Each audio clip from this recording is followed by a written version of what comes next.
It's the mind that is running all over the place. The thoughts are uncontrollable. Sometimes you worry so much, sometimes you're living in the past. One thing is for sure, so many people are having problems with one thing in their existence, in their life, and that is their own mind.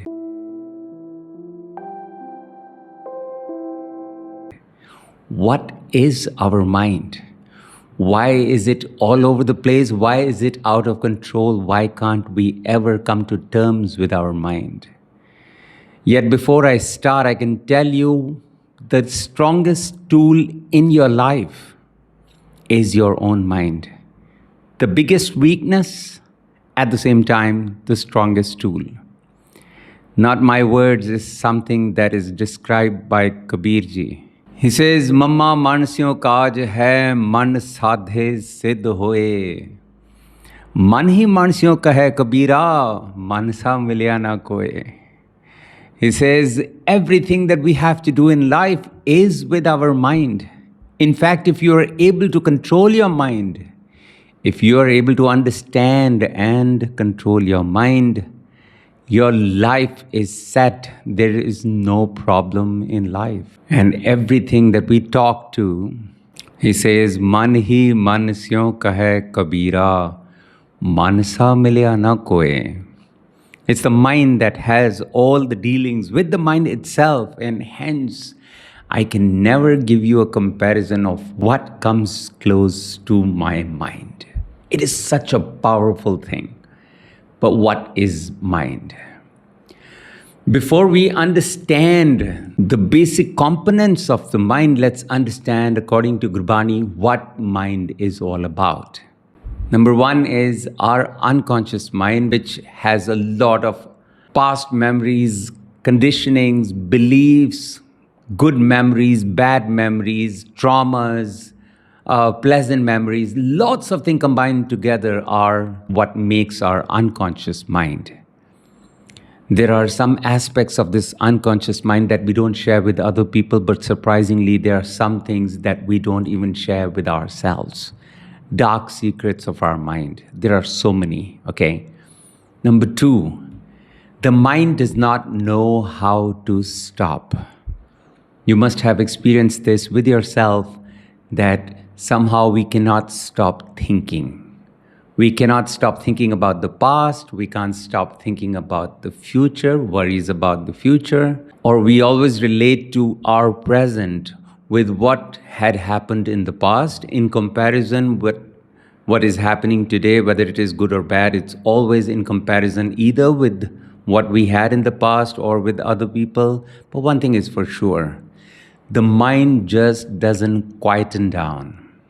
Number three, the mind does not know how to get satisfied.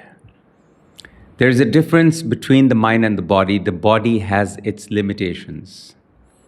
You have one shirt to wear. You may be able to put on 2, 3, 4. How many shirts does a body need at a time? Not so many. But the mind can never be satisfied with all the attires in the world. At the same time, you may be satiated with 2 rotis, 1 plate of rice, bread. That's it. Body has its limits, but the mind may not be satisfied with all the cuisines of the world.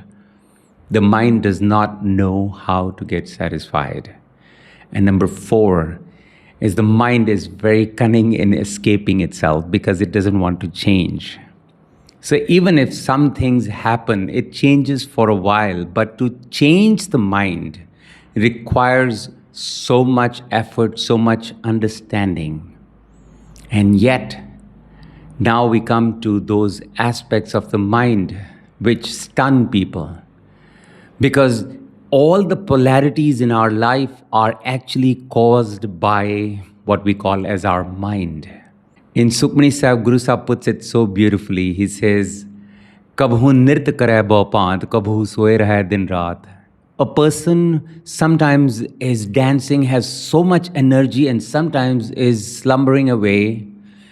Kabhu mahakrodh bikral, kabhu sarb ki hotrwal. Sometimes you're so angry, you like a demon, and sometimes you're doing seva of other people.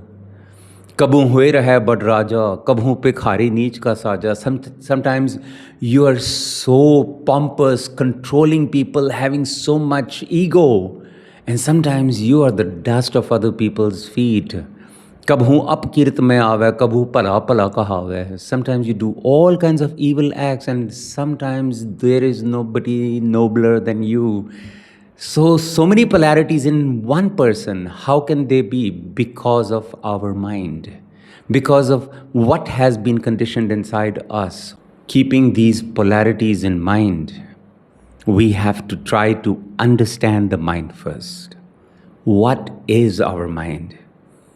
Our mind is not just the unseen psychological component in our life. It is a lot to do with our physical part too. Sometimes there are components in our brain that control what we refer to as our mind. For example, there is a very small component called amygdala, and that controls our emotions, our memory. There is a hippocampus, which has to do with long-term memory or spatial memory. There is a thalamus. There is hypothalamus, which has to do with sex drive, mood disorder, or sleep, etc. There are many physical aspects of our body. For example, our limbic system, our glands, our hormones, our neurotransmitters. So many things in this brain that we feel whenever something goes wrong with our mind, with our moods, etc., we feel it is only our thoughts. No, there could be something physically wrong with our body also. That is why I say whenever you have any kind of mental health problem, don't shy away from consulting with a psychologist or a psychiatrist, because there could be physical problems, physical abnormalities that need to be checked. कई बारी लोकी कहते हैं नहीं मैं जे psychologist को जावांगा, psychiatrist को जावांगा, वो लोकी की कहेंगे what will other people think, मैं पागल हो गया हूँ, am I mad, I can't control myself. No, I can do everything, I can control my thoughts. True, it's all in your thoughts, but sometimes you need help. So don't shy away from asking for help. Especially, you need to determine whether it is just in the thoughts or it is something physical. Speaking about thoughts, a lot of our feelings are a part of our mind. The way we feel, the way we react, the way we emote, all these things are what our mind is all about. But let me say this to you. Whenever you feel very strong feelings towards somebody, towards certain things, there could be very strong emotions, but these emotions are driven by certain thoughts. So whenever you feel कि ये मेरी emotions बिल्कुल सच ने, मेरा मन इस तरह ही कह रहा है, मैनू इस तरह feel हो रहा है, you can always question them. Because it is the problem is we never question our feelings. We think they are the true aspect of our life, but actually they come from certain thoughts. And the day your thoughts change, your emotions can change too. For example, you're trying to call somebody. That person doesn't pick up your call. 4 or 5 times for 2 hours you've been trying, he or she is a good friend, but they don't pick up the phone. And your thoughts are, this person is trying to avoid me. So rude. Anytime I phone kita, ek bari bhi phone nahi kita, wapas bhi nahi kita, that is like, this person is trying to avoid me. What does he or she think of herself?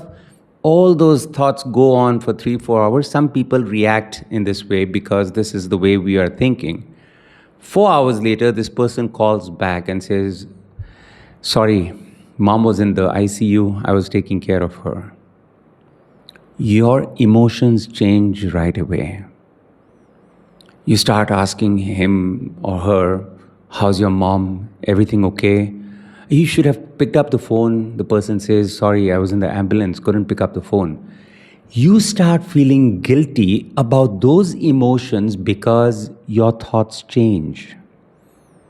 Your emotions were true at that time because of those thoughts that you had. But as your thoughts changed, your emotions changed too. Were your emotions true? You felt them, but you could have questioned them. So whenever you have anything that is racing, your thoughts, your emotions, always remember one thing. Mind is changeable. And what is changeable is not permanent.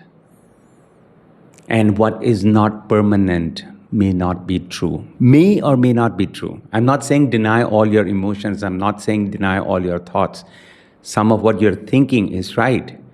But a lot of times, if you are having disturbing thoughts, disturbing emotions, you're not able to sleep, you have a lot of hatred or worries or memories of the past that you can't erase, then there is always a way to question those thoughts. And because our mind is all over the place, we have to learn how to control. And it starts with surt, being conscious about each and everything you do, and mat, sense, the sense of right and wrong, good or bad. And having good sense leads to understanding of the mind. Could be that all the things that I have acquired till now, the habits, are a repetition of the thoughts that I have been having. If I have become a very worrisome person, it is merely my repeated patterns that have been repeating. Unknowingly, I have been repeating these patterns of worry. That's why I've become an expert in worrying. Or if I have become a very grateful person, then I have practiced gratitude. If I have become a healthy person, it is all practice, right? Physically, we are able to see that. Mentally also. जिस चीज़ ਨੂੰ ਅਸੀਂ ਬਾਰ-ਬਾਰ practice ਕਰਦੇ ਹਾਂ, ਬਾਰ-ਬਾਰ ਹਰ ਕੇ ਗੁਣ ਗਾਓ, we become that. ਜੋ ਅਸੀਂ ਪ੍ਰੈਕਟਿਸ ਕਰਾਂਗੇ ਉਹ ਸਾਡੀ ਜ਼ਿੰਦਗੀ ਦਾ, ਸਾਡੇ ਮਨ ਦਾ ਹਿੱਸਾ ਬਣ ਜਾਏਗੀ. Because mind is thoughts, feelings, habits, patterns that have been made. And these are all, if they are good, if they are serving you well in your life, as I said in the beginning, there is no stronger tool to you than your own mind. But it can be the biggest weakness also, if not controlled well. It is like energy. You use it in the right way, you benefit. But if it is used unknowingly or carelessly, it can destroy. So how to be able to understand and control your mind, we will talk about it in the next video, that is Buddhi. Thank you so much for listening, ji. Apologies for the mistakes.